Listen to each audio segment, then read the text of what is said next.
Naku, wala. Mabuting dito ka na makapangasawa sa Hong Kong para hindi mo na kailangang iwanan ng pamilya mo sa Pilipinas. Gusto ko nang bumitaw, ngunit ayaw pa ng puso. Diba ganun?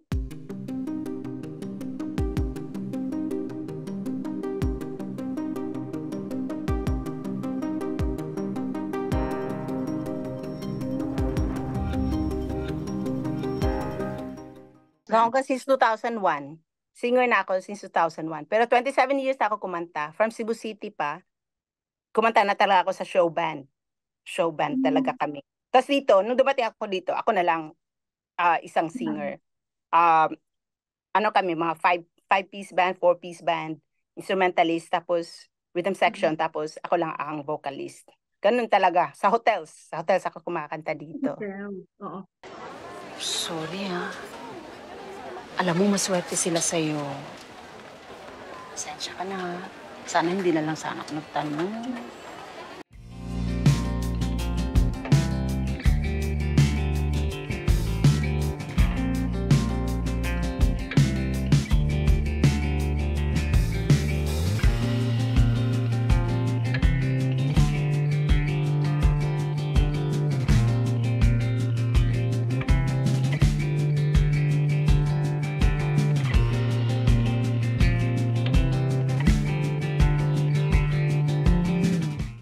Nung ano na, sabi niya, kasi nakita nila doon yung mga kanta, nag-post ng asawa ko doon sa, siya yung nag-ano sa akin yung sa YouTube.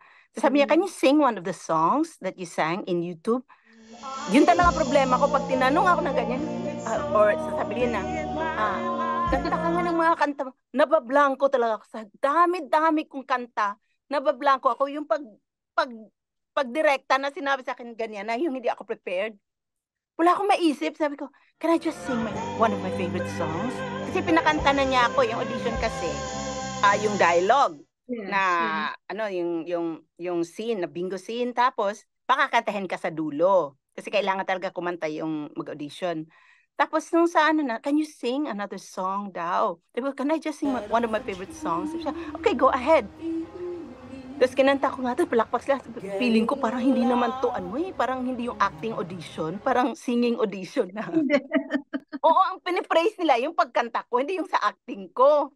Kaya sabi ko, kaya parang wala na sa akin yung, baka hindi na rin ako talaga, hindi ako natanggap, ganyan.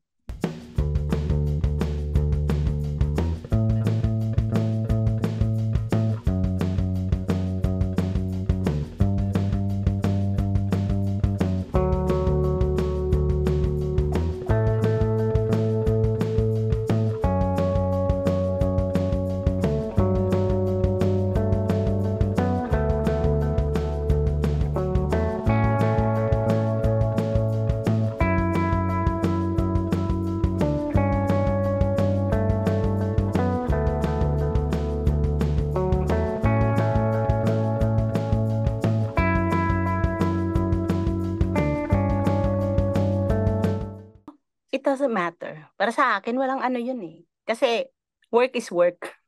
Lalo na sa akin, napaka big deal sa akin. Kasi first time ko mag-act, di ba? Tapos international company pa. Kahit nga yung iba, extra lang ha, makita lang sandali, seconds lang, yung mukha nila. Sobrang proud na. Tuwang-tuwa na sila. Di ba? Ipagmamalaki na nila yun. Ano ba kaya na isa ka sa main cast? Sabi ko, di dapat ikakahiya. Hindi dapat ikakahiya.